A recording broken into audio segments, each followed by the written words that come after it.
lan samarpa moreng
siron jukarake marang pun kakak. Pangapuntenipun ingkang ageng Kang Mas. Ngantos kula wantun jugaraken anggen panjenengan meter semedi. Jalaran wonten wigating badhe kula aturaken dhateng panjenengan. Wigati apa diajeng? Wigatinipun wonten ing Kadipaten Tuban wonten tamu Kang Mas. Ana tamu. Banjur sapa tamu nika? Tamunipun boten sanes Kyai Winak Kontar saking Kyai Koncar, aswanke oleh pamanke.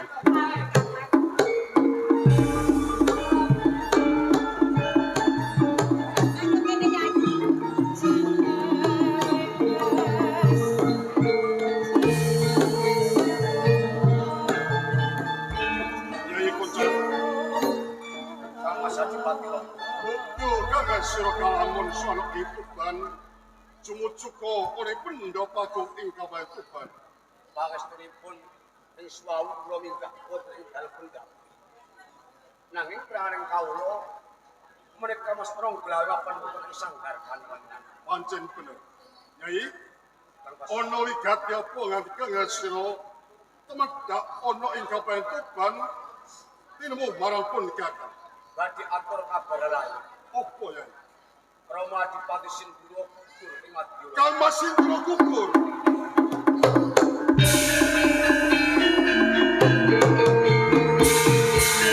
Banjur ana kahanan apa iku cukup-cukup. Namung anggere Prabu Guru Bisma Winajita kaget janji Majapahit sing tuwung prantang gedhi. Ganti kang sira pemedak nang Tuban banjur oleh gati apa? Membandau ngesot dalam sang Sutarati. Dinan ngapet niwala kunjuk Kang Mas Adipati Longgala. Niwala. Gini.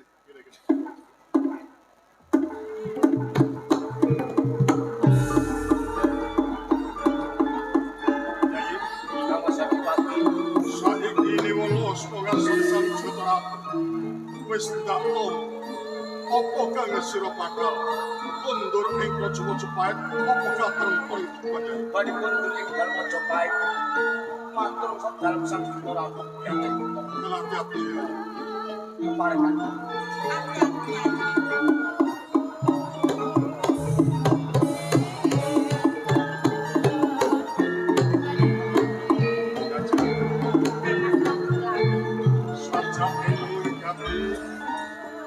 Dadak sangat Ratu paring nawala marang panjenengan kula kanthi surasaning nawala kudu marang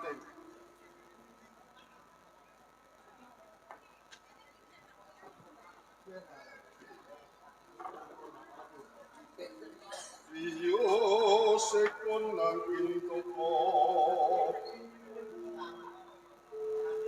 kator marang pasti pati jepur nawala kagem panjenengan saka ingsun kencana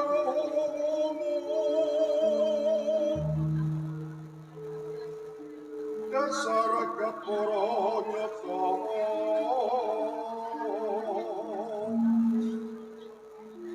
metun joko atas tembak ingsun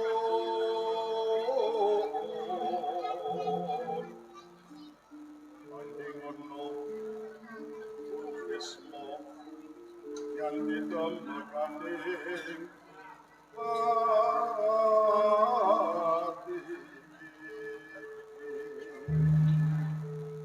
Kaparatin bisa saudara.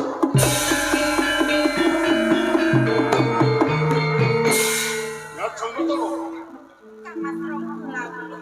Jempol kulo besok ngajin kau ya jempol barang. Besok ini keker oleh bocor cepat. Oke kalau lebaran kentan punya atas jatuh. Kalau pun dijaga itu kami suka inoko senopati bocor cepat.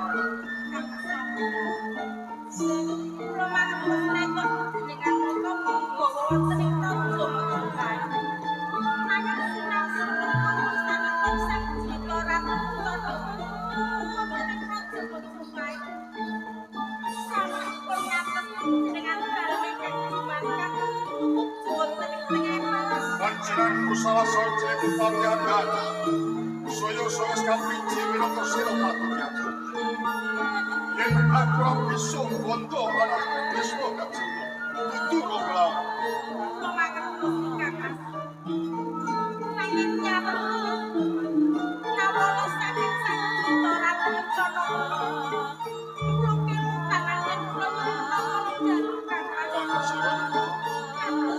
Saya pun melakukan kakak tokoh dan rakyat kotor. Kakak Ronggolam, kalau jalur pulau kalian dengan dalai pulau kalian kepingin mawon itu baik toh. Anak boten banget tuh sisang tadi pun bilang, kok mereka di pantai Tuban, mereka ngotot badan-badan aku sangatkan aku. Baik orang pulau ini kalian dengan dalai pulau kalian. Kerem kakak Ronggolam. Kulawan yang putra kalian juga sakit dipun selamataken. Saking emanipun kakak Ronggolam. Dimana kebiasaan cepat? Emanipun dengan dalam bentuk sakit dipun selamataken. Aku terus diselamat.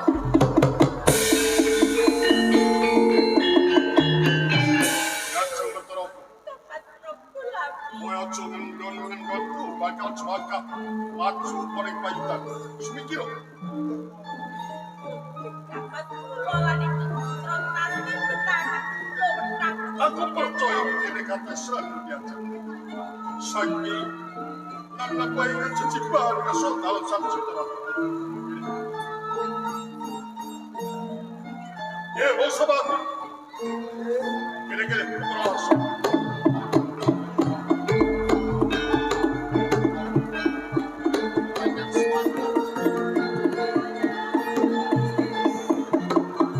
Wong sobat, Paring kawula kula kanjeng. engkau kali penceranku. Wes nompo kang suwe tak senopati ing ujung jalan. Sekarang mereka sedang sang citra. Wong sobat. Aku jalukkan di bandara Mesir. Saat pulang suweng kabar tuban, kudu kapayuran, song-song tukulo. Ing dina iki, kang siota petas won jabel, anare song-song tukulo. Kepareng wujud lepat nyuwun ageng samudra pangabsakti kanjeng. Boten teges ingkang abdi badal dawuh dalem menika boten. Nanging katuran pirsa kanjeng. Ngenani dhateng lekasipun Kanjeng Rama ingkang sampun turut kasih dan janji. Yen to song-song tunggul naga uwal saking plangkanipun. Tuban badhe brubuh. Ye!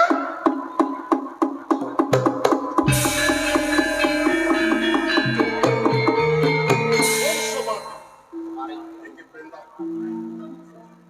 Iki kewajiban. Kono barang kau. Ayo, sampeyan.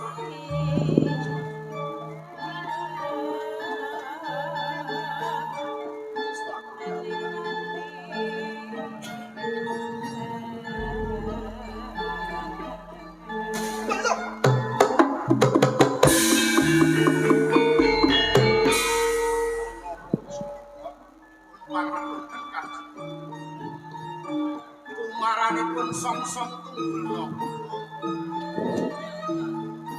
Bebasan wonten tatak saka ingkang ageng. Ingkang badhe mangsa kuwatir. Omare sama kono maksud. Kono kalau jabal mati malu. Ora tulus lahir batin. Ya!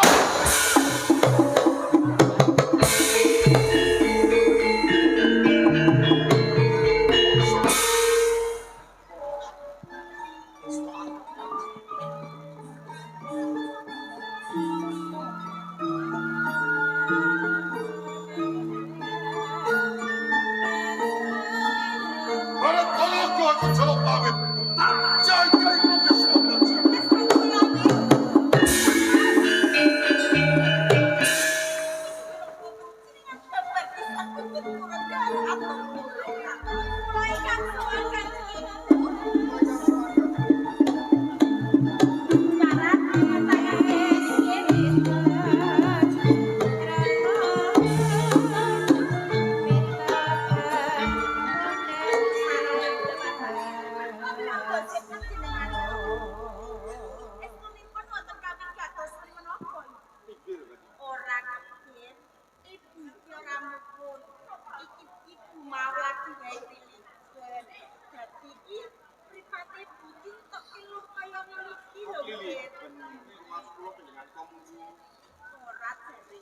Jane Sri Rama saklorone kok sumusul kelawan ibu ana ing gone gedhong pusaka iki jane Sri Rama saklorone iki ngopo to Ger? Ibu ngantos kula sumusul wonten ing gedhong pusaka menika jaran kula kapanganan dhateng panjenengan dalam Kanjeng Rama. Apa kaya ngono?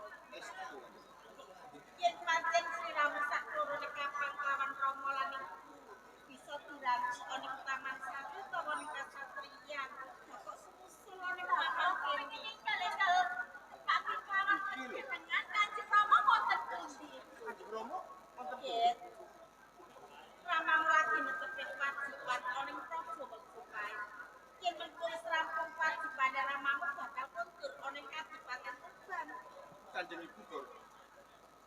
Song-song tunggul naga wal saking plangkan. Menawi to Kanjeng Rama tindak dipta song-song tunggul naga badhe wonten peperangan kang gedhe. pancen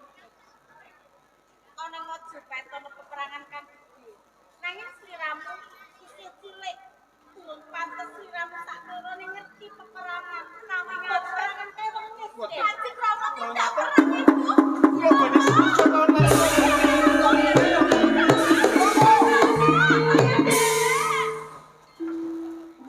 Ramane sulit pengepalan dan perangkat gede banget.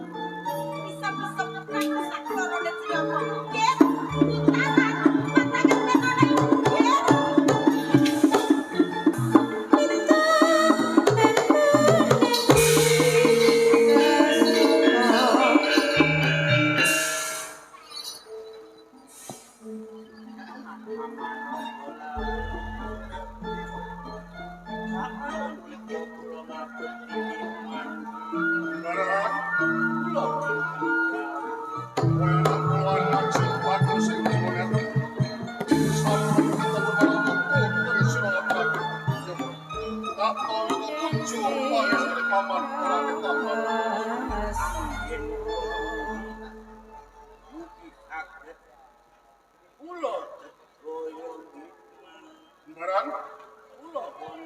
Apa bener kaya sirot niki geger ana ing pojo Mojopahit.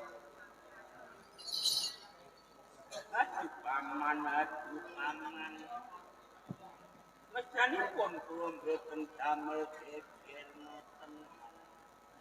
Ranten saking tiyang Mojopahit piyambak. Apa salah Mojopahit? Salahipun nggih kathah sanget sopi paman rong golawe. Kula asline mujid mangke. Rikala Mojopahit dipun gegeraken kaliyan Umar Cerewet Marjuwet ora iya dayu Umar Cerewet dipun gegeraken kaliyan Umar Cerewet tiyang sak Mojopahit sami boten kuwawi nanti dateng yudanipun Umar Cerewet semanten ugi Sinuwun Prabu Lomatunjung terus gelar saya sinten ingkang saged mejahi Umar Cerewet pisan badhe dipun ganjar bumi belumbangan lambangan kaping kalih dipun jauhaken kaliyan putranipun Sinuwun Prabu Lomatunjung Baran anak wong bagus unjone tak kandhani. Pancen nalika semono pun paman uga nderek estreni. Saya darani Sun Prabu Lomatunjung sing Mojopahit. Nanging saiki wis dikuwasa Lindambara. Sopo saiki sing dadi ratu? Ora nek sampeyan dalem sang Cita Ratu Kencana. Oh iya, Barat. Bilin sawadai wanita, ingka bantuk ban kalamun kue kerso. Bilin salah sawitri wanita yang indah pindah demi totali mari Juwanta. Kue bakal tak kawin lagi. Ayo matur paman Ronggola. Ya. Kula pun gadah bojo. Dene menika rak namung netepi darmane sayang goro. Baran Menawi sanesipun kula pun boten utuh umbaran her anakku. kula wonten Rungok kayo kene. Wiwit dina iki paman burung golawi. Kawi sudha minangka senopati ing Pojo Mojopahit.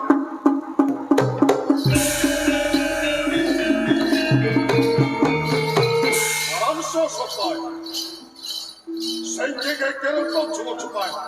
Kuwi bakal ditandingi rong golawi. Kalau kuwi marang. atus paman baru paman menawi tentu saged damel kita ponakan kalih pangkat menika awan Pancen, aku salah satu bupati Anggan. Kalindek sekoy pangoso.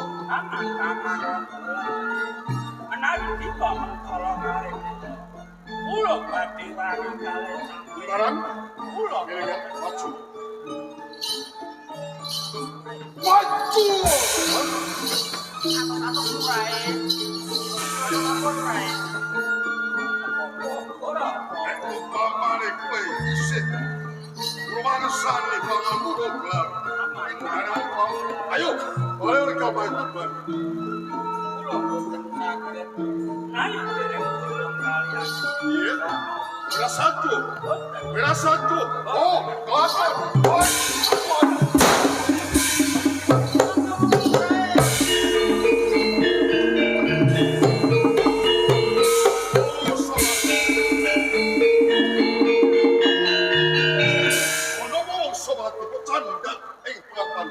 Aku baru materi ku besok. Tanpa kemauan Aku pentas berkondur. Aku kan kondur itu ban. Yang tiga sejagar itu besok nanti. Kalau yang tidak berlewat kaji, katuan perso, tolonglah Torojo Dawak Ingkang Tono.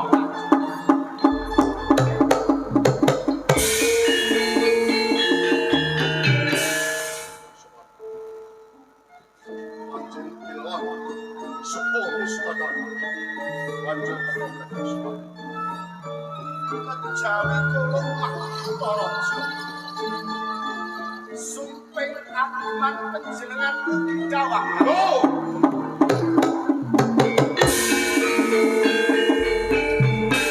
Oh, sobat katakan kau. Dawai kalau kau yang diusman.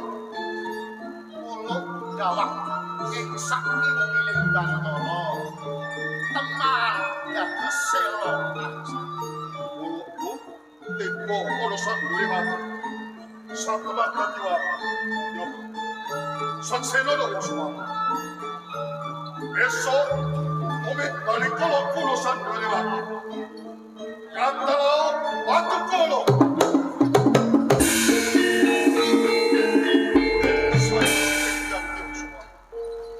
Sumping Dawak wonten saking miling Pandan. Sandure pandang. Sakseno usman. Sumpah kosen temuk orosan dure pandang. Besok yen onor joro cari jalan. Katalau pandan subai bajiko.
Pancen kualat nanging nek ora wani nggih aku loro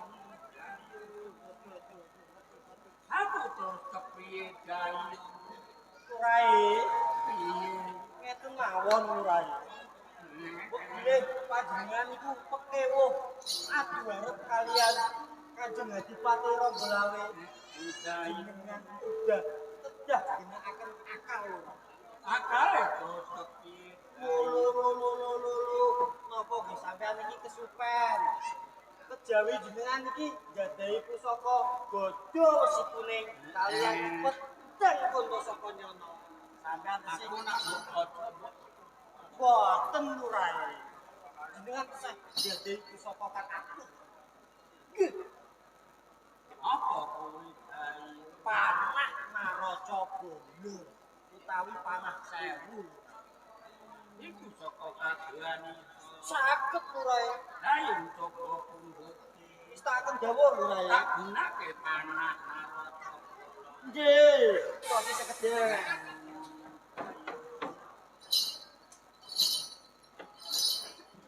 Ah, menika lho Rai.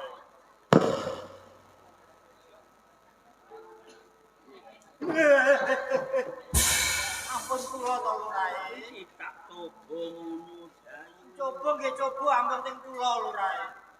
Ngono. Ya, nggih. Aman ronggo awe tileno. Nggih.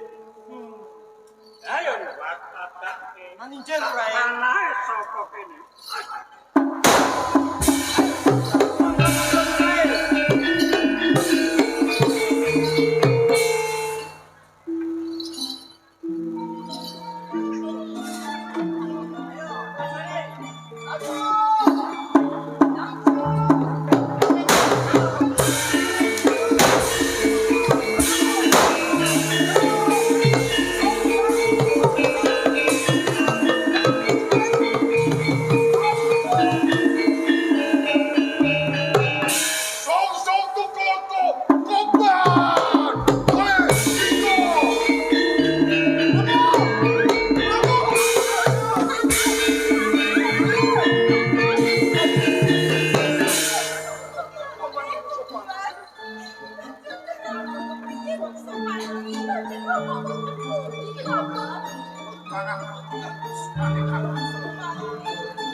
Saya sapunika ujung pawes.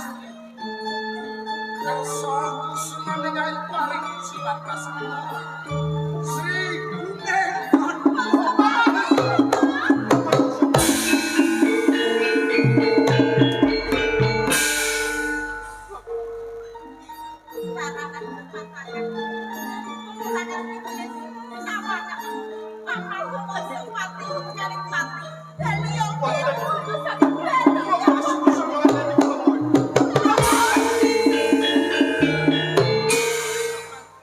Yang sampai lo malah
susah jaka kakek mati.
nalika kumpul karo kanca kancaku.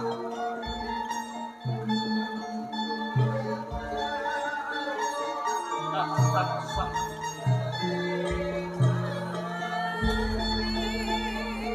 lan tansah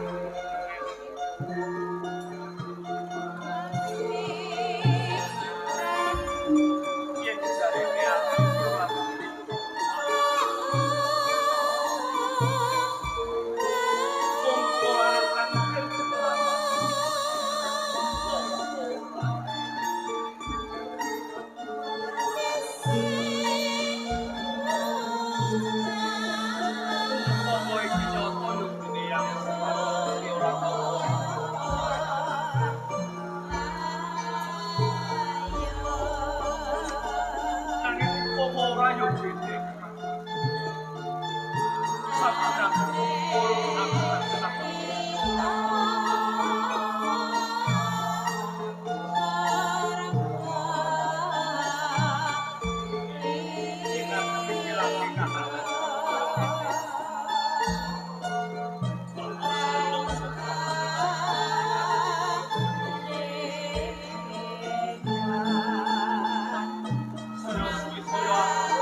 nembe kemawon kula niku wau mantuk saking kula.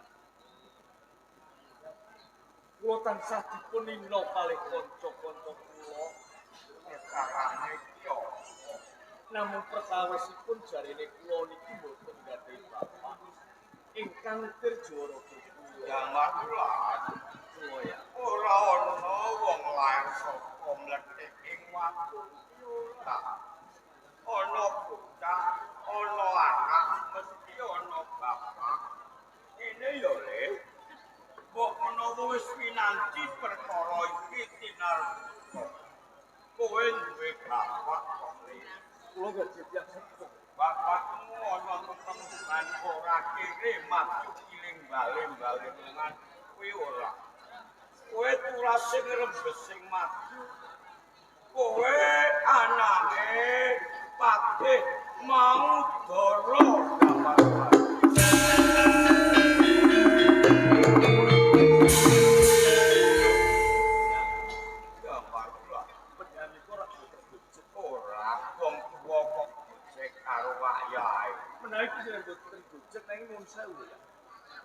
Menawi kula putranipun Patih mau Dawa trima jawaban. Nanging kenapa kesan kula wonten ing desa Paluombo wonten ing Karangpati? Ya, ini ya sedikit aku takon.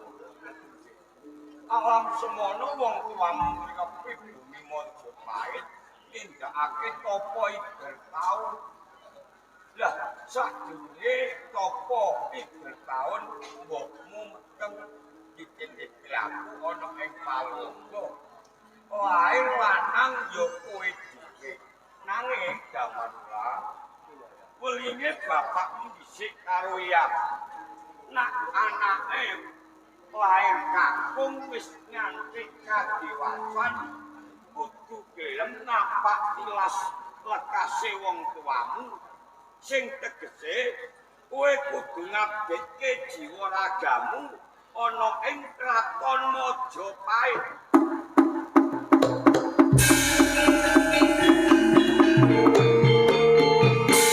Ya, Damarula menawi pitulungasipun kangge ngomong Yen saku kok sadurunge budal Majapahit ning kaya ana sandangane bapakmu ning sentong kang sisih kulon. Agemen ya rek. Yen perkara iki ora tak buka mengko kepiye wayah Damarula ora bisa temoni kamulyan. Nak wis winanti tak buka mengko bakal entuk kamulyan ana ing kraton Majapahit. Ya wong tuwa pamujine mengko wayah Islam ora ana halangan apa yen tumapak ana ing kraton Majapahit.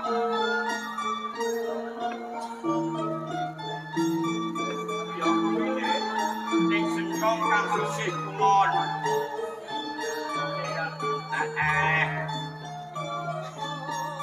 Yagem mengko kanggo amawekane tumapak ana ing kraton Majapahit.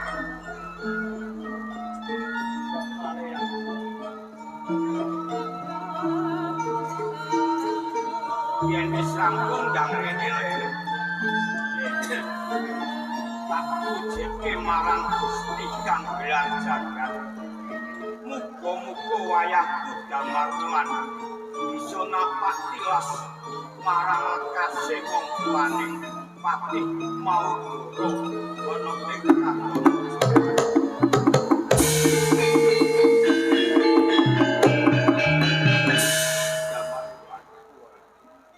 Yen kowe ngaku agumane wong tuamu Patih mau kaya semendal sakjroning ati.